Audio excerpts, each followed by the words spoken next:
Okay, this is the first part of the volume of cylinders homework. So we have a cylinder. It's on its side, but we've still got the cross section. The cross section is always the part that's the same all the way through the shape, and that is the circle on the end. And then we've got the length,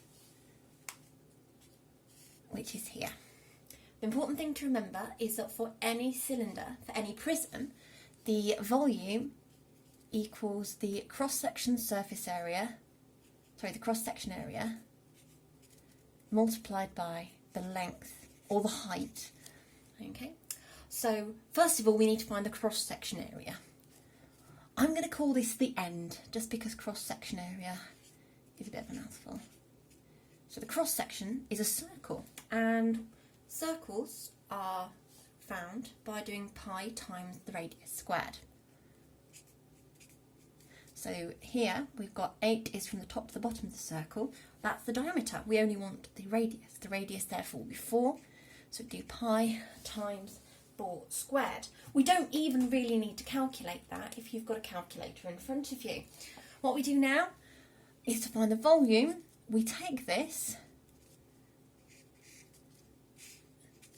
which is pi times 4 squared, and we multiply it by the length of the cylinder, which is 6.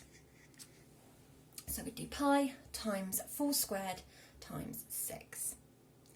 If you want to, you can write pi times 4 times 4 times 6 into your calculator, depending on what you prefer.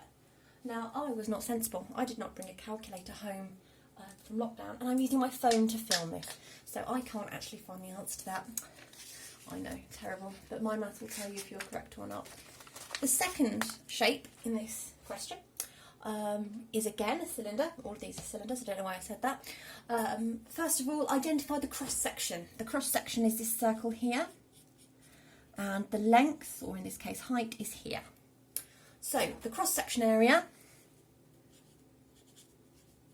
so always think about the cross-section area before you start to launch into the volume. It helps you to lay out your working more clearly. So the cross-section area here, now it's given us the radius, so it's pi times the radius squared times 5.6 squared.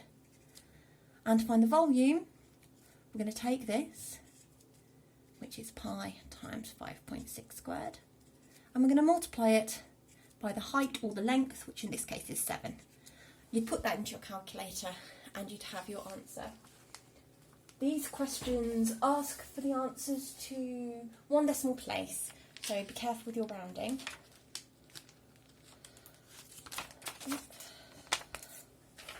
Don't know how they managed to do this quite so smoothly. Right, we've now got another diagram. This is still a prism. It's not actually a cylinder anymore, and there are 2 ways we can look at this. So I'm going to show you 2 methods. The first method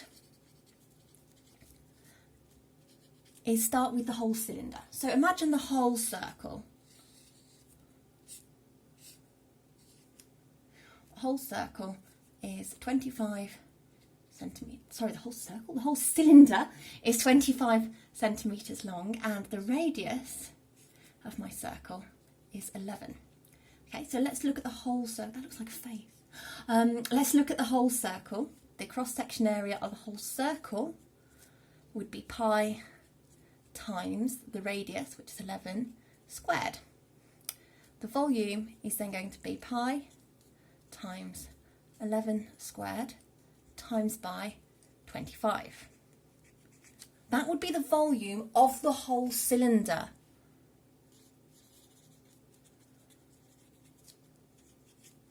We don't have the whole cylinder. We have how much of the cylinder? A quarter. So my answer is going to be the volume divided by 4.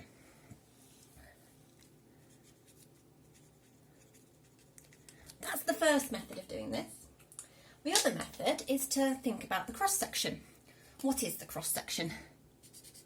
It's a quarter circle. So we need to find the area of the cross-section, area of the quarter circle. So the cross-section area, it's still part of a circle, so we still need pi times the radius squared, but we only want a quarter of it, so we're going to divide that by 4. Then, for our volume, we take our cross-section area, which is all of this, pi times 11 squared divided by 4, and we multiply by the length, which in this case is 25. Both of them will give you the same answer. If they don't give you the same answer, you are pressing something wrong on your calculator. Send me a message and I'll see if I can help. Final question, even more complicated. This is no longer a cylinder, this is a pipe. The pipe is made, think about it as two cylinders, a big cylinder with a little cylinder cut out of the middle. So first of all, let's think about the big cylinder. Okay, the big cylinder here. And then we've got the little cylinder, I'm doing yellow, which has been cut out. Right, so first of all, let's think about the little cylinder. The little cylinder is yellow. Good, you can see that. Oh, I hope you can anyway.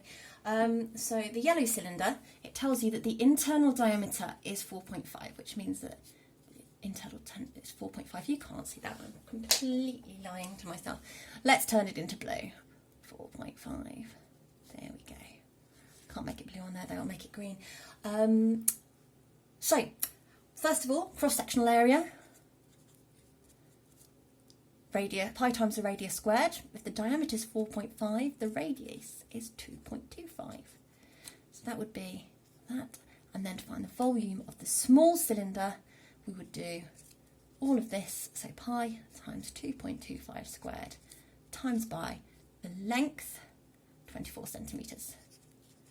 Okay, that's my small blue cylinder that I'm going to cut out.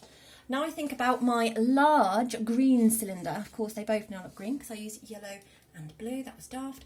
The thickness of the pipe is 0.5 centimetres. That means that from here to here is 4.5. But then we've got to add on that bit there and that bit there. Okay, so that's 4.5. That's 0.5. That makes it 5. That's 0.5, it makes 5.5 in total. So this has got a diameter now of 5.5 centimetres.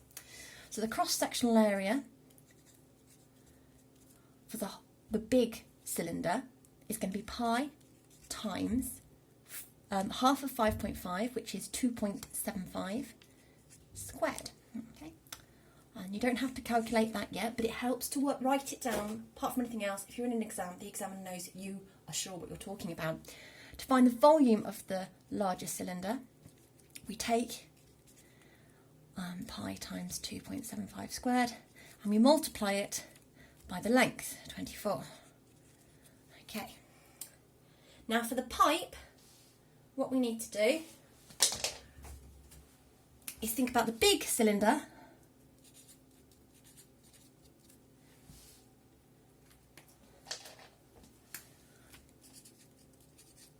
and we want to take away the small cylinder. Okay. My suggestion would be, when you do these questions, is that you keep everything to 2 decimal places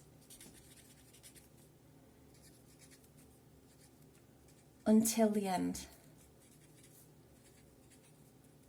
That will stop any rounding errors creeping in.